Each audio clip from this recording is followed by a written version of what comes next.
Let's get ready. We'll do the pledge and the prayer. All right, the flag is over here on this part of the stage.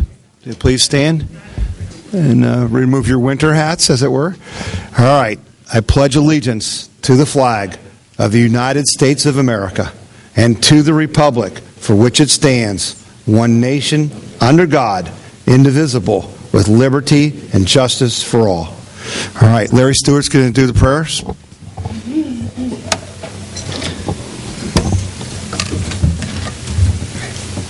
I'm kind of running late today. I'm a mail carrier, and day after holiday is pretty rough. I got home about an hour ago, but anyhow, bear with me. 50 years ago this month, President John F. Kennedy was shot and killed in Dallas, Texas. I just wanted to read a portion of his inaugural speech in 1961. Just to give you an idea, I was like 5 years old when he did this. The world is very different now, for man holds in his mortal hands the power to abolish all forms of human poverty and all forms of human life. And yet the same revolutionary beliefs for which our forebears fought are still at issue around the globe. The belief that the rights of man come not from the generosity of the state, but from the hand of God. We dare not forget today that we are the heirs of that first revolution, proud of our ancient heritage and unwilling to witness or permit the slow undoing of those human rights to which this nation has always been committed, and to which we are committed today at home and around the world. In the long history of the world, only a few generations have been granted the role of defending freedom in its hour of maximum danger. And so, my fellow Americans, ask not what your country can do for you, ask what you can do for your country. Finally, with a good conscience, our only sure reward, with history the final judge of our deeds, let's go forth to lead the land we love, asking His blessing and His help, but knowing that here on earth, God's work must truly be our own. Let's pray. Lord, we thank You for leaders like John F. Kennedy. We can see we've come a long way since 1961. We can see that it's almost not funny, but it's a different world we live in now. I guess what I'm trying to say, Lord, just help us, guide us, be with us as we pursue keeping this country free and great. And I pray this in Christ's name. Amen. Amen. Thank you. Thank you, Larry. Very fitting indeed. Very fitting indeed. You should have a copy of the agenda, in your hands. And there's a letter to the editor on the back for those of you that didn't get the emails. We're going to have our guest speaker speak first tonight because we got some other business to deal with down the road. But Larry's prayer and his comments are very apropos because, we are not in the same world we were in. And I've asked our guest, Ohio House of Representative member Matt Lynch, to come speak to you tonight because there are monumental changes that are happening, that affect us, that affect how we move forward, that affect what we're going to do. And, I think a lot of you know Matt well. I think you know that Matt Lynch has been what we all wanted. He has been that guy who went to the Ohio House and did the people's work, who didn't take the bribe, who didn't give in. He voted against the governor's budget because it was an increase. He voted against the Medicaid expansion. He stood strong. And they have been beating the daylights out of him. Okay? He's been under attack constantly. And I need you to know this, and I need you to understand this, because this is our new reality. This is what we're going to be up against. There has been a change, folks. There has been a change. This civil war within the Republican Party up until this time has really been fiscal conservatives and social conservatives kind of pushing Republicans to be what they said they were. But in the last couple of months, that has changed. And the Civil War is now people like former Congressman Steve LaTourette raising $8 million to attack people like Matt Lynch, to try to make sure Tea Party candidates don't win in primaries. The U.S. Chamber of Commerce has pledged to their good buddy John McCain that they will raise money to basically attack the Tea Party people who are trying to be part of the Republican Party. That's a new level of civil war. And that's something we're going to have to contend with. In order to contend with it, we're going to have to make some adjustments. So I've asked Matt to come here tonight to tell you a little bit about what's going on and what his concerns are and what we can do about it. I think you'll find it very interesting. But I want all of you to know, without question, that the Matt Lynches are the people that we are seeking. That the Matt Lynches, give me 534 of them to send to the federal government, and I'll take that right now. Okay? This is what we fought for. This is what we want. But now he's under attack. And now we're going to have to do some things a little differently. So, Matt, if you would, please come on up. Welcome back to the Portage County Tea Party.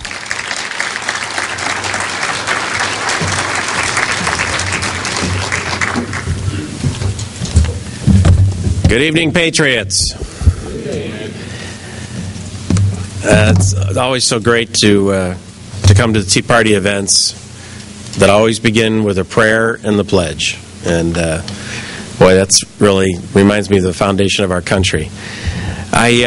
Before I get started here, we just celebrated Veterans Day yesterday, and I want to take a minute to recognize everyone here who has served in any branch of the armed services, and ask you just to stand up so we can give you our gratitude. So, ladies and gentlemen, stand up, please.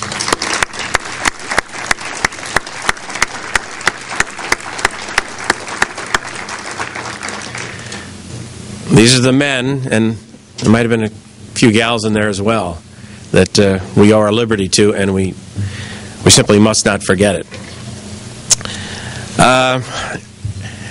I'm going to speak to you a little differently today.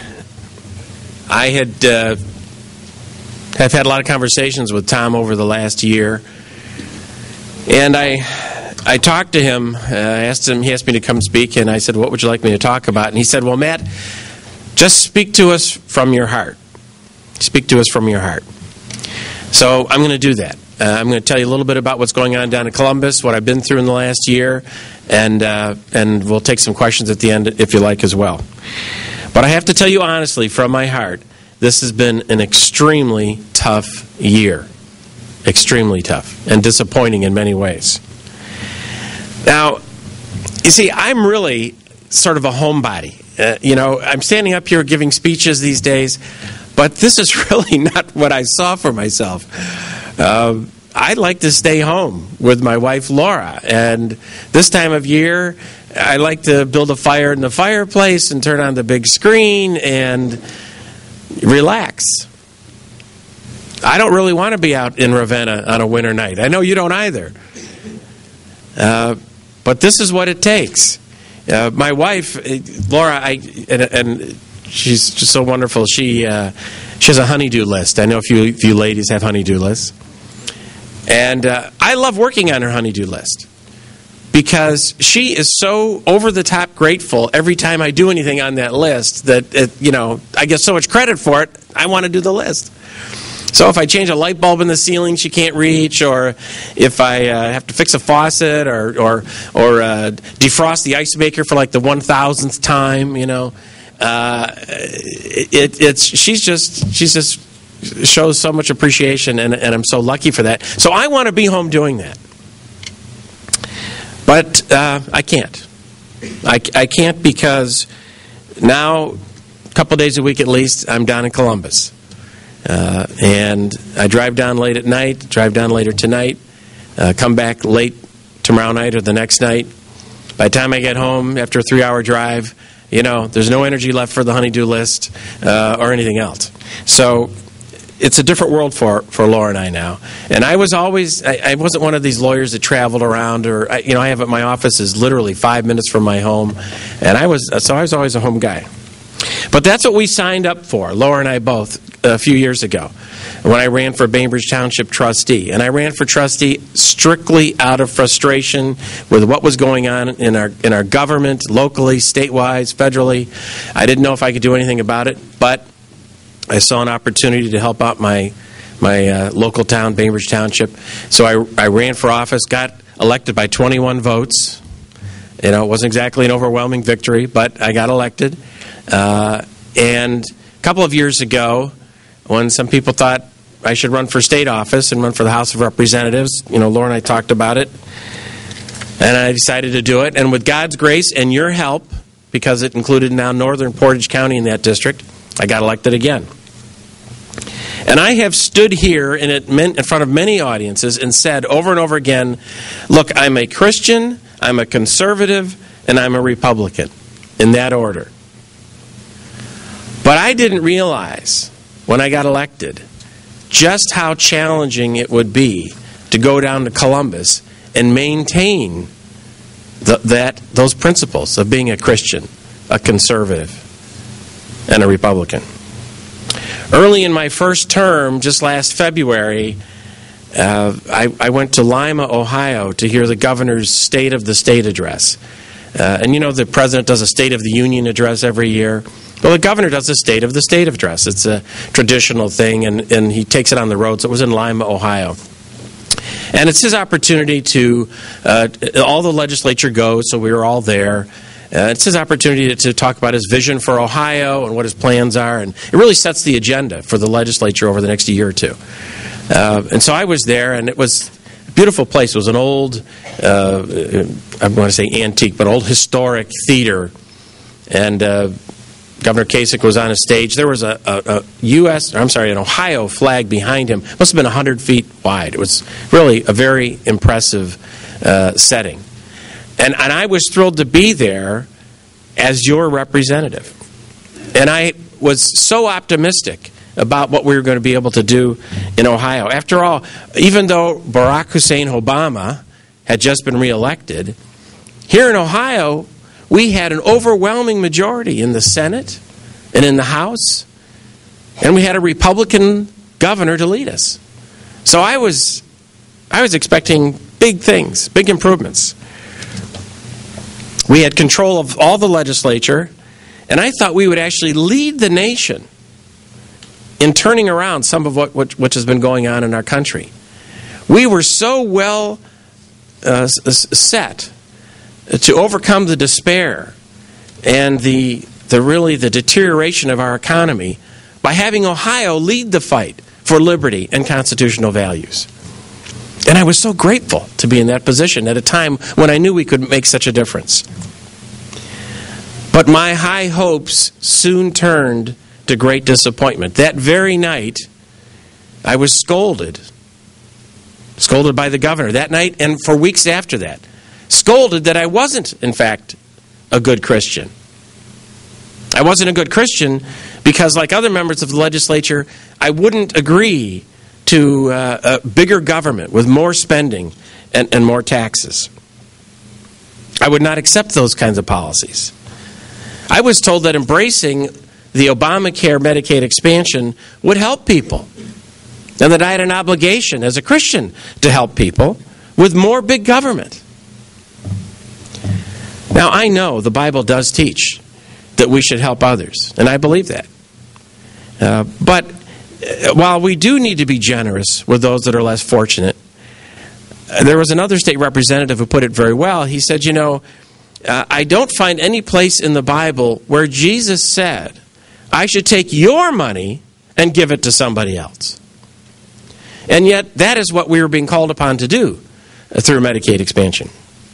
And friends, I will say again and again, no matter how well-intentioned it is, if the government takes your money, it is not charity, it is tyranny.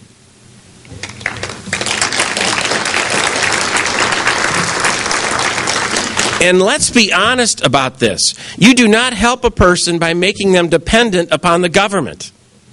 You do not help people by constantly telling them they are victims of a rigged system. You do not help people by destroying their ambition.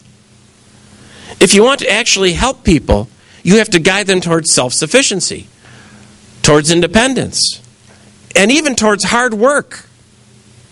You show them that there really is an American dream and that the American dream is achievable if they will only make the effort to attain it.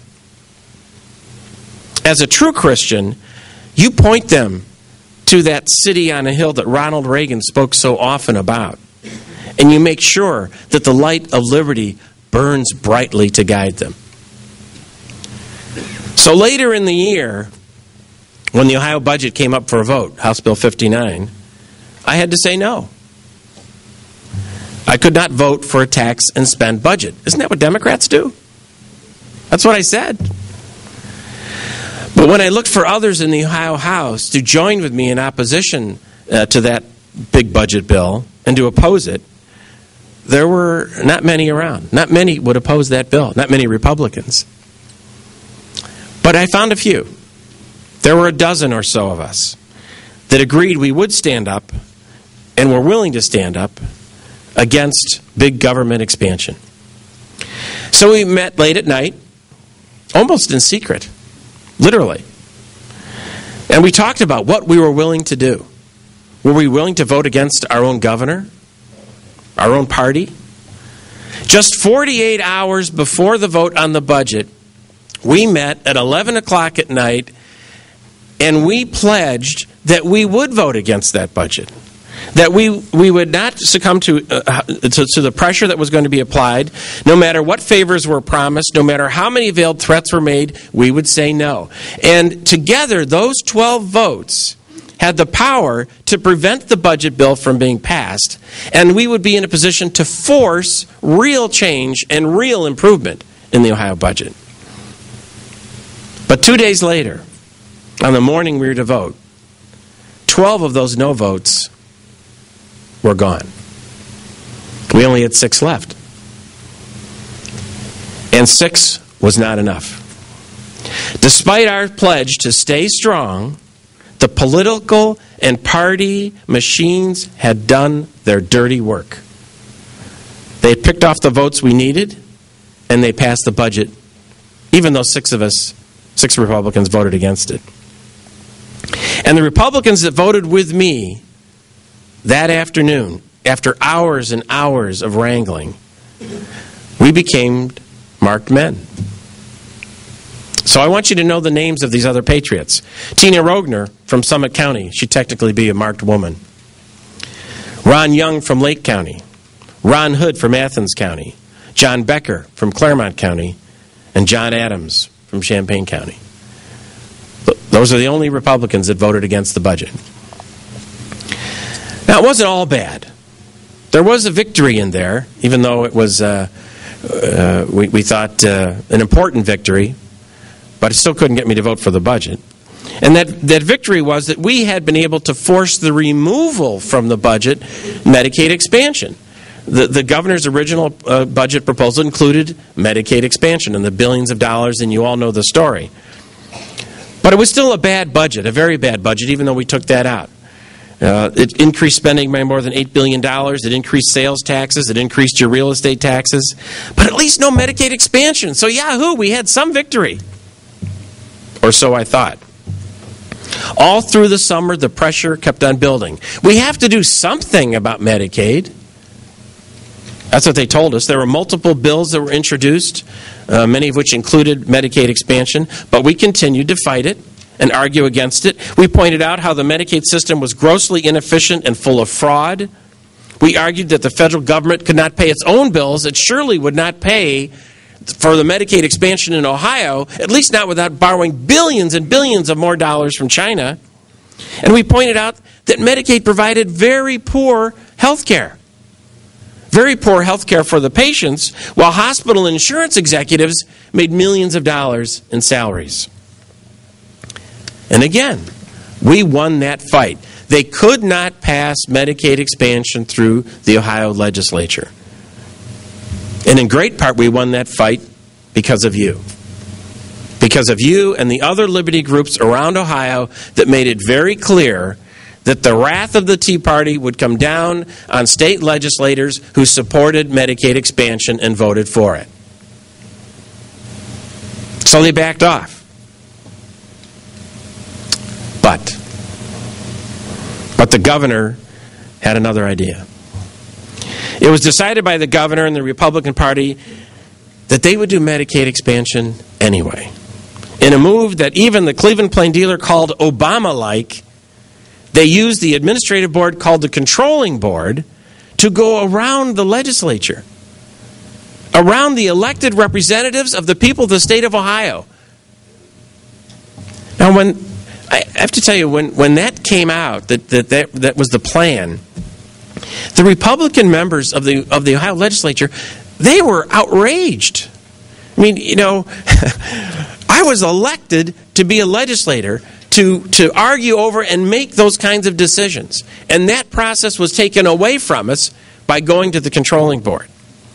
So the Republicans, they didn't sit idly by. There's actually a very little known process called a protest, which our Ohio Constitution includes, and it allows members of the legislature to file a protest when the executive branch does something that we think is just beyond the pale.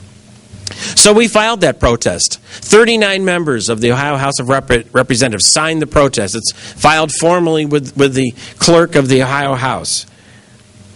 But it didn't matter. Didn't matter. The governor went ahead. He got his Medicaid expansion through the controlling board. But those of us that objected still had one more card to play. And so we talked to Maurice Thompson, who's an attorney with the Constitutional Law Center in Columbus. And he agreed that he would file a lawsuit on behalf of the legislators to overturn what the controlling board had done. And so it would have to be filed with the Ohio Supreme Court. It would have to be filed almost immediately. And he asked those 39 members of the House that had protested the governor's action to sign on to the lawsuit. Well, it was an important thing to do. The fight now is no longer over simply Medicaid expansion. It's actually over our constitutional form of government. We have separation of powers. The legislature does one thing, the judiciary does another, the executive does another. And it's simply improper for one branch to go beyond its authority, its constitutional authority, which in my mind is exactly what happened. And so this is no longer just Medicaid expansion. It's about upholding basic constitutional principles. But once again, the pressure was incredible. Who wants to sue the governor of your own party? What would happen to a politician that would actually do that? Would you ever get help from the Republican Party again? Would the governor actually campaign against you? Would you become the target not only of the Democrats, but the Republicans? That was a risk most were not willing to take. When I ran for Bainbridge Township trustee and was elected, when I was elected to the Ohio House, we politicians, we love to make promises to people. But we only take one oath. And we take that oath to Almighty God, and we say, I will defend the Constitution of the state of Ohio and of the United States. And I take that oath seriously. And as a result,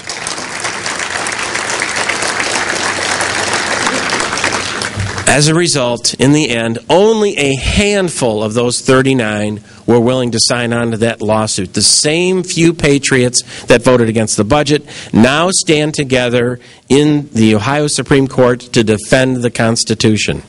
That case will be decided before the end of this year. And I don't know what's going to happen. I don't know that the courts have the strength to stand up to this. I mean, we've seen what happened with Obamacare in the courts. So I don't know what's going to happen. But those of us that stood and filed that lawsuit, we are in trouble.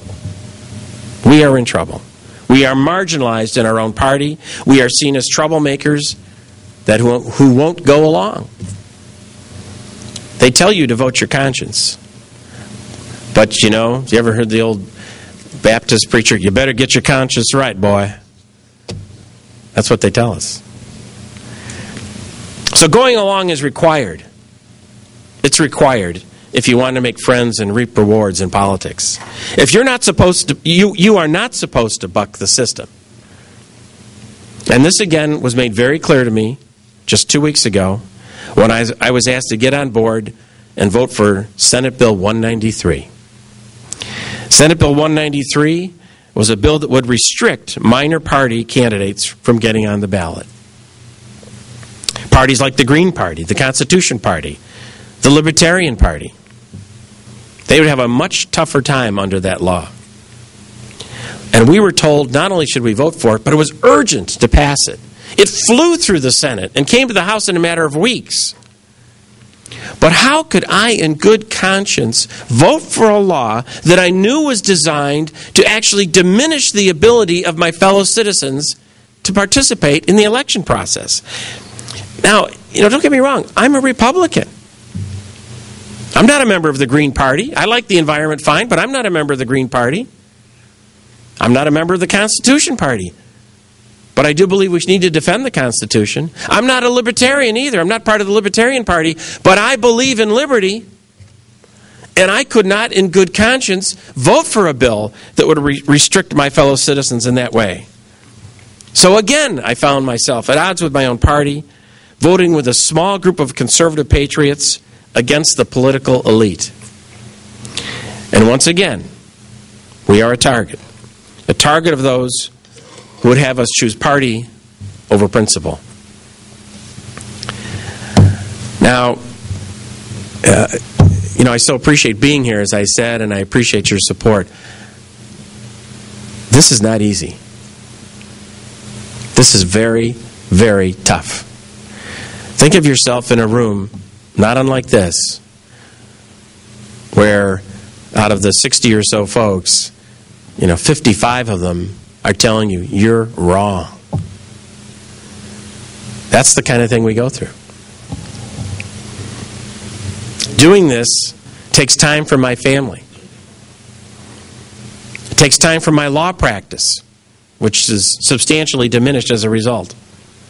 I've literally spent tens of thousands of dollars of my own money to help finance my campaigns. But although this is much harder than I thought, and it's much harder because I didn't think I'd have to fight so hard those that I thought were going to be my friends. But it is much harder than I thought. And although so many have turned against me, although we've lost some battles, I am not willing to give up or give in.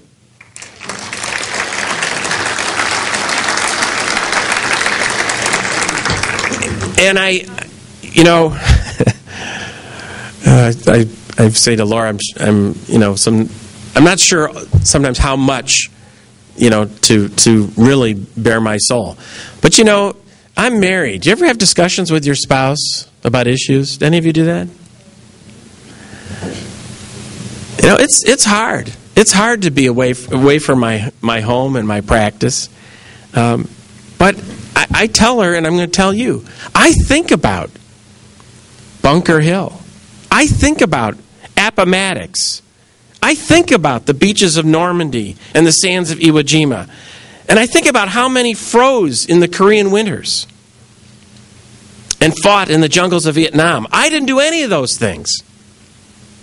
But they did all those things so that I could stand here today. And how many are still bleeding red, white, and blue blood in Iraq and Afghanistan and standing watch right now on our southern border to keep us safe and free?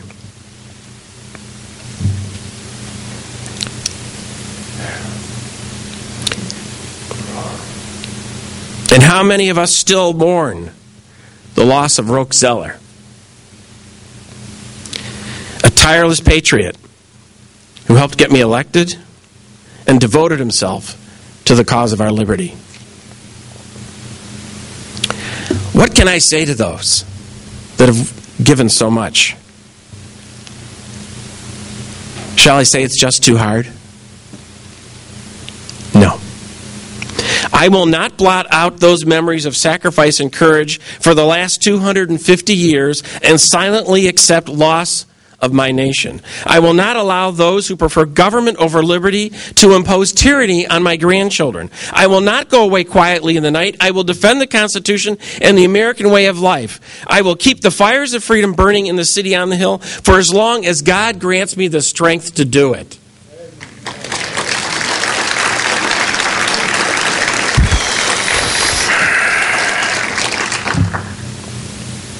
But I cannot do it alone. I just can't. I can't do it without your prayers. And I cannot fight without the financial means to get the message out. We hear the message at these Tea Party meetings all the time, but you and I know that that message does not get clearly out to the general public. We watch the evening news. We know the kind of things they say about Tea Party candidates and conservatives.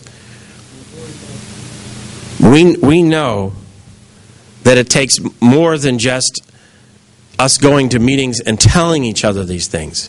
We've got to take that message to the public. We've got to take that message to the voter. And I need your help and your prayers to do that. Frankly, I need your money. I need your contributions. Each year, Ohio law allows you to give up to $100, and God bless you were just asking me about this tonight. You can give up to $100 and take it right off your taxes. It doesn't cost you a thing. It's literally a credit against your taxes. It actually costs you nothing out of pocket to contribute that $100. In fact, you could give $100 this year, right now in November, December, and another $100 in January for next year, and it wouldn't cost you a dime. And if you haven't done it yet, I'm pleading with you. Please, I need you to donate to Lynch for Ohio so I can keep on fighting. You can go to mattlynch.com and donate online. You can write a check tonight. I won't say no. But I need your help. And if I'm not your choice, that's okay. But contribute to a solid conservative candidate. Because without those contributions, the Tea Party voice will be crushed by those that are opposed to our values. Without that kind of support, I will not stay in office because I won't have an opportunity to stay in office. They'll push me out. And folks, please understand, it's not easy for me to say this to you, but some of you can give much more than $100. Some of you can give $1,000. And you have to know, there are people contributing to the other side tens of thousands of dollars right now. As Tom said, contributing to new campaigns designed specifically to attack candidates such as myself. Your dollars are the bullets that we need to fight and win those election battles. In just a few months, I'll be running in the primary. I expect that from the Republican Party, I will have a challenger.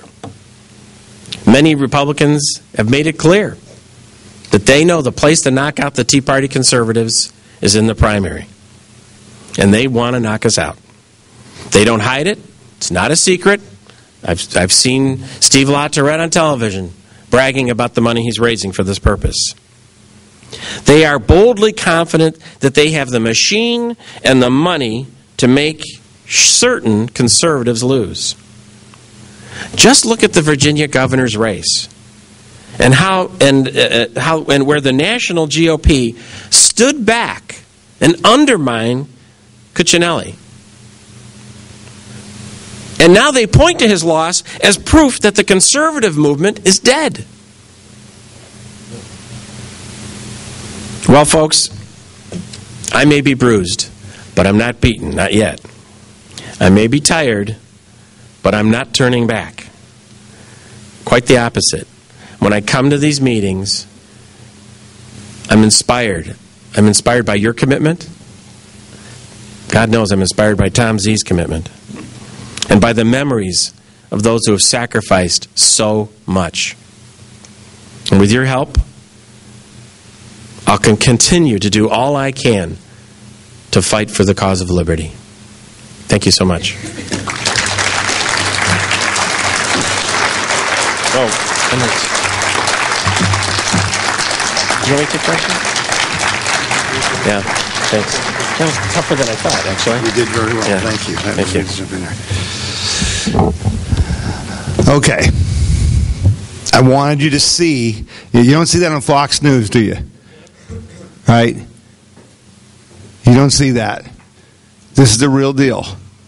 This is what I hear that you don't get to hear. Okay. So, as Larry said in our prayer, we're in a new place. So let me ask a couple questions. How many of you have ever given money to, like, Heritage Foundation? Anybody? A couple? Right? How many of them given money to Freedom Works? A couple people? Tea Party Patriots? Couple? How about Cato Institute? Anybody giving money to Cato? Okay.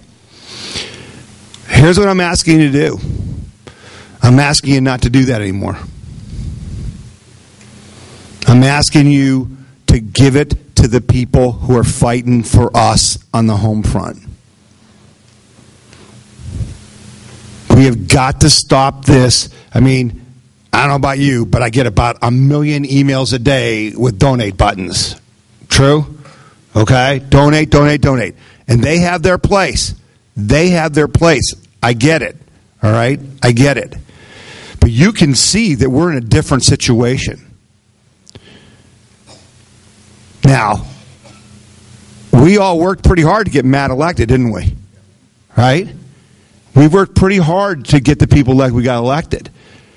So the question is, what good is it if we let them get unelected? Right? What's easier, to hold your ground or to take the ground? A lot of you guys are in the military. What's the best thing for us to do? Hold our ground. And that's what we're going to start to do. Because we do have a foothold on liberty. We do. And it is paying off. Not just in the Ohio House.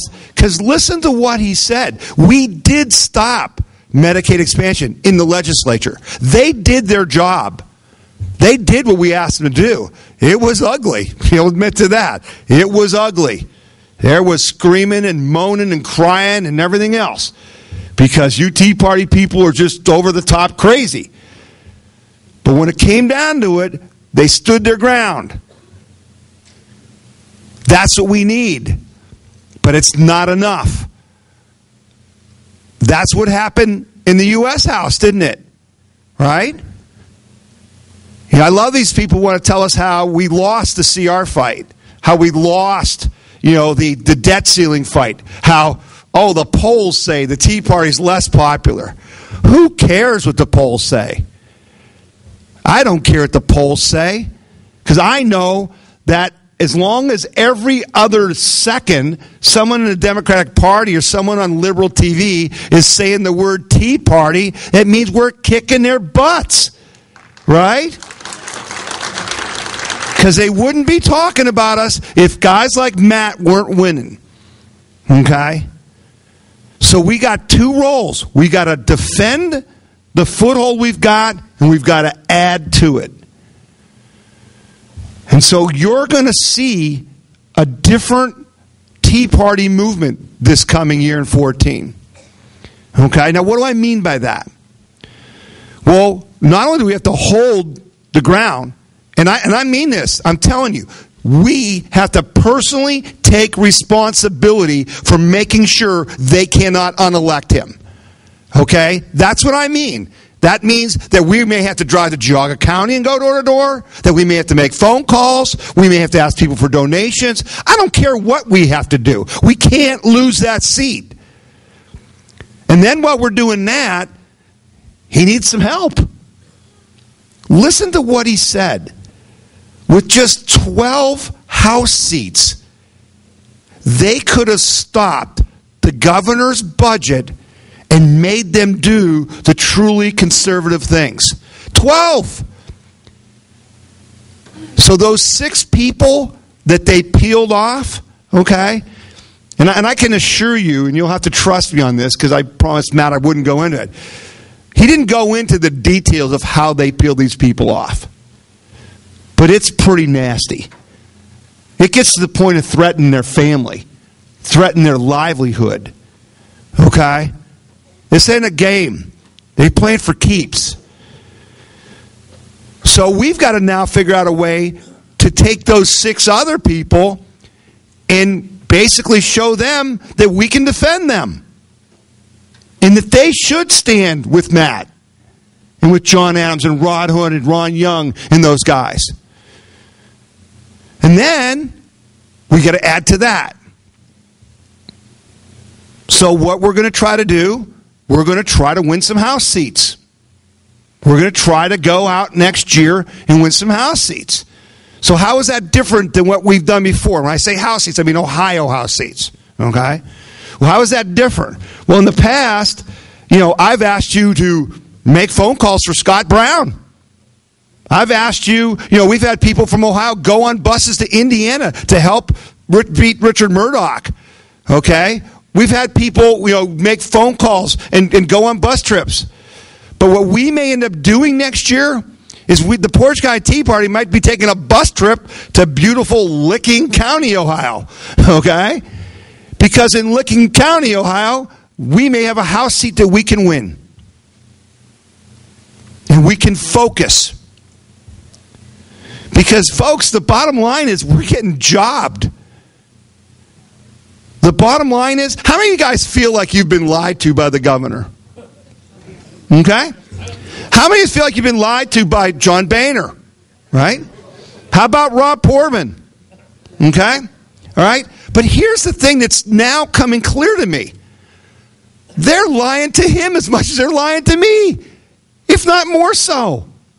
When I'm on the phone with Bill Johnson or Dave Joyce or Jim Renacci or Jimmy Jordan or one of these guys, and I'm on the phone with them, and they don't know half of what I know. Because they got them locked in a room where they won't let them see anything. And all their aides are connected to the establishment. And I've used this example for you guys before. When I was growing up, my mom had this pot that we used to make beef stew in. It's called a pressure cooker. It had this little metal thing that fit on the top. And when the beef stew was ready, she'd take it off and it'd whistle. All right? As a kid, it's a cool thing. My problem is you look at the U.S. House, the Congress building, and I can't look at the Ohio House building without thinking about that pressure cooker. Because they put Matt Lynch in there and they turn up the heat. And they try to soften him up. And they lie to him. And they tell him, you won't mind if he goes along with this. It'll be okay. That's what we're fighting. And so we need new tactics. We need new strategies. And I'm asking you to start making the adjustment. And if you've given money to these other groups, you need to start sending it to Matt Lynch. And there's some others. Christina Rogner's probably going to need some help. There'll be some others. But primarily, he's our responsibility. And we've got to do that. And I think the party mentioned about the tax break is pretty important. Okay? There you go. A government giveaway that we can be part of. Right? You give $100 and you get it off on your taxes. So we need to think about that. So I really appreciate Matt being here today. I wanted you to hear this, and I think he did a great job. And Matt, thank you for coming. I really appreciate it.